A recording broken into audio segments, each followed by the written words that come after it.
امریکہ سے مذاکرات میں ایرانی وفد کی قیادت اسپیکر باقر کالباف کریں گے۔ ایرانی میڈیا کی جانب سے کہا گیا ایرانی وفد اسلام آباد میں امریکی نائب صدر جیری وینس سے مذاکرات کرے گا۔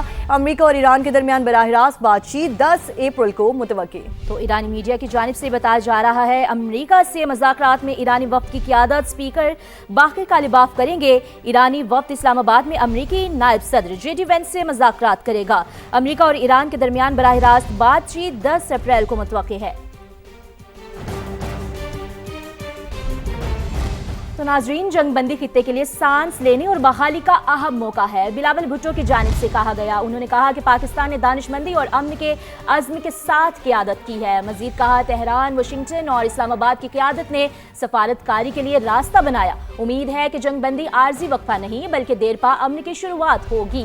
خطے میں استحکام، تعاون اور مشترکہ خوشحالی کا نیا دور جو ہے وہ آئے گا۔ قیادت کی مسلسل کوششوں سے کشیدگی میں کمی ممکن ہوئی ہے۔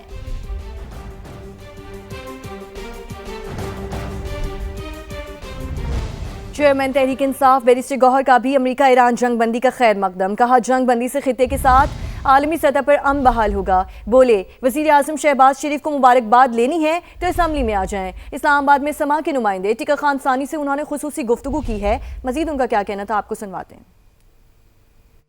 چیئرمین تحریک انصاف بیرسٹر گوہر اس وقت ہمارے ساتھ موجود ہیں۔ یہ بتائیے گا رات بھر پاکستان کی سفارتی کوششوں سے ایران اور امریکہ میں سیز فائر ہوا ہے، پاکستان کی ان سفارتی کوششوں کو کس انداز میں دیکھتے ہیں اور کیا اپوزیشن اس کی بھرپور حمایت کرتی ہے جو کہ پوری دنیا سراہ رہی ہے پاکستان کی؟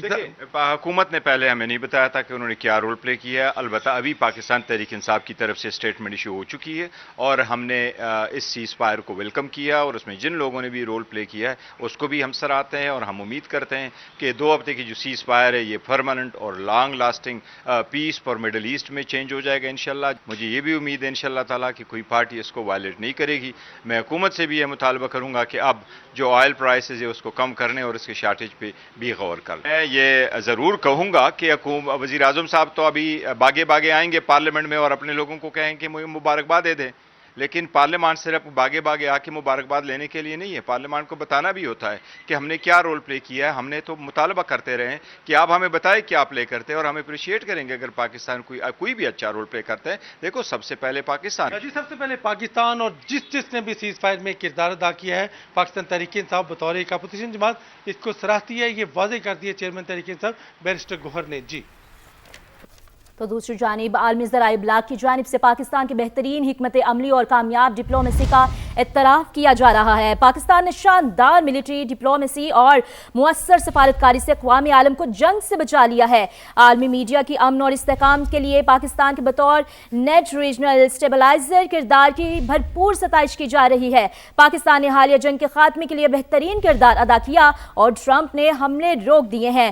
پاکستان امریکہ اور ایران کے درمیان ایک طاقتور ثالث کے طور پر ابھر کر سامنے آیا ہے، رائٹرز کی جانب سے کہا گیا ہے، جبکہ فاکس نیوز کی جانب سے بتایا جا رہا ہے کہ ٹرمپ نے کہا ہے شہباز شریف اور فیلڈ مارشل سے بات چیت کے بعد لڑائی کو روک رہے ہیں۔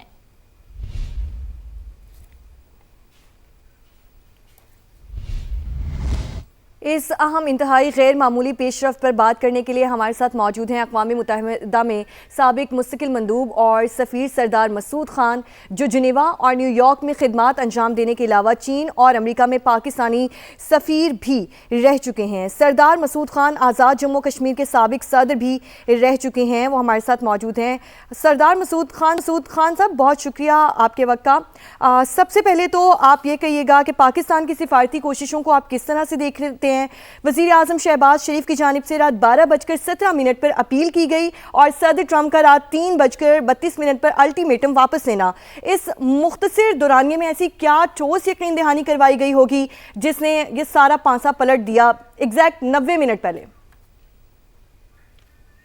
جی دیکھیے، جو بھی اس کے عوامل ہیں یا پس پردہ جو بھی اس سلسلے میں کوششیں ہوئی، یہ میں سمجھتا ہوں کہ پاکستان کے لیے بہت خوشی کا موقع ہے اور پاکستان کی قیادت، پاکستان کے لوگ، پاکستان کی ریاست مبارکباد کے مستحق ہیں۔ اور دوسری بات یہ ہے کہ آج ساری دنیا میں یہ صرف جو پاکستان یا مشرق وسطیٰ تک محدود نہیں، آج ساری دنیا کے شہریوں نے سکھ کا سانس لیا ہے، اور میرا خیال ہے کہ جو ان کا اظہار تشکر ہے حکومتوں کا، اس میں شہری بھی شامل ہیں، کیونکہ اس جنگ کی وجہ سے شہری بہت برے طریقے سے پریشان ہو رہے تھے، اور معاشی تنگدستی کا شکار ہو رہے تھے ساری دنیا میں، یعنی امیر ممالک بھی اور غریب ممالک بھی۔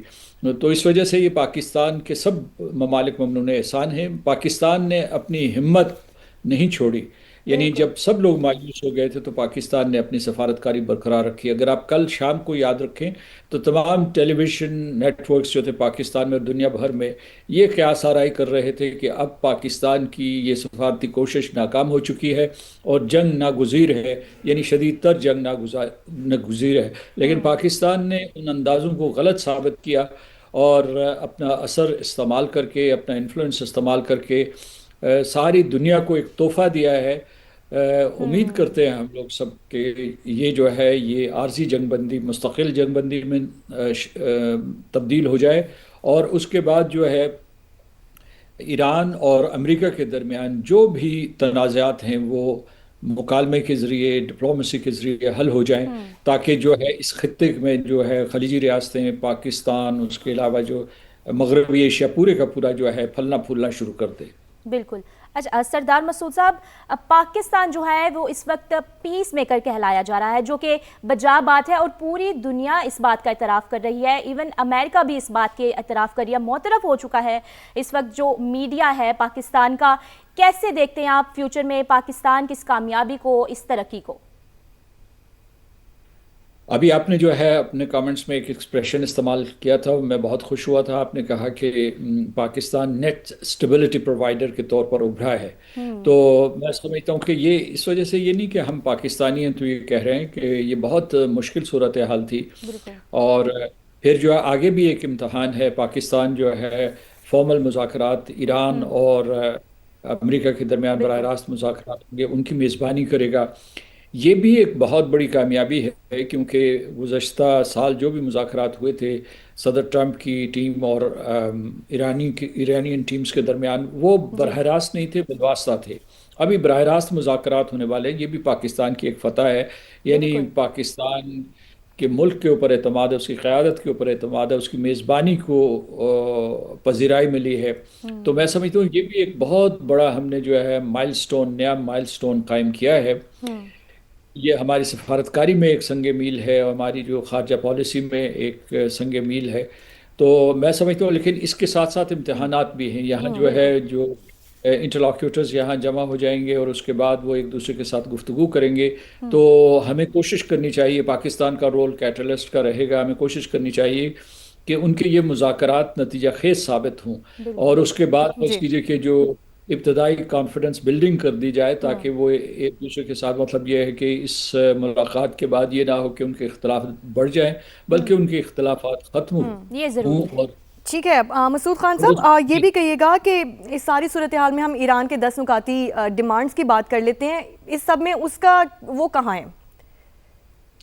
دیکھیے ان کا 10 نکاتی ہے، کچھ مطالبات امریکہ کے بھی ہیں، اور ان کا تبادلہ ہو چکا ہے پاکستان کے ذریعے، اور ایران کے جو مطالبات ہیں کچھ اس قسم کے مطالبات ہیں جو کہ امریکہ جو ہے ان کے اوپر بات چیت کر سکتا ہے۔ کچھ ایسے معاملات ہیں مثال کے طور پر ان میں جو ہے وہ یہ ہے کہ وہ مستقل جنگ بندی چاہتے ہیں، اس کے بعد جو ہے معاشی پابندیاں اٹھوانا چاہتے ہیں، اور اس کے علاوہ آبنائے ہرموز کے اوپر حکمرانی کے سلسلے میں وہ کوئی یقین دہانی چاہتے ہیں۔ وہ اور عمان میرا خیال ہے الٹیمیٹلی وہ طے کریں گے کہ ان کے اس کے بارے میں کیا اختیارات ہیں، اور ان کی جو ہے ساورن گورننس وہاں قائم ہوتی ہے یا نہیں ہوتی۔ لیکن امریکہ کے بھی کچھ مطالبات ہیں، مثال کے طور پر جو ایران کی جوہری پروگرام کے حوالے سے، ان کی جو مسائل کیپیبلٹی کے حوالے سے، ان کے جو علاقائی حلیف ہیں جس میں بالخصوص جو ہے ہوتیز ہیں، حزب اللہ ہے، اور پاپولر موبلائزیشن فرنٹ ان عراق، یہ سارے کے سارے موجود ہیں۔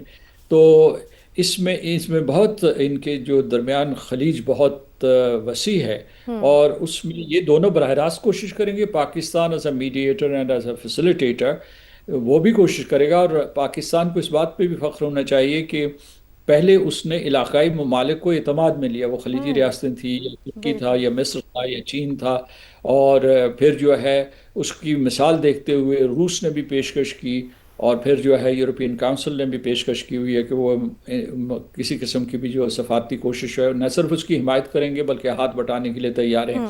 تو یہ جو پاکستان نے ایک انٹرنیشنل کنسنسس فار ڈپلومیسی پیدا کیا ہے یہ پاکستان کی مستقبل میں پروفائل کو زیادہ مضبوط کرے گا اور میں سمجھتا ہوں کہ اس سے پاکستان کے عوام کو بھی فائدہ ہونا چاہیے کیونکہ پاکستان کی سٹینڈنگ بڑھ جائے گی دنیا میں بالکل ہونا تو چاہیے. اس سے پاکستان کو اسٹریٹجک پولیٹیکل اور معاشی مفادات بھی ہونے چاہیے.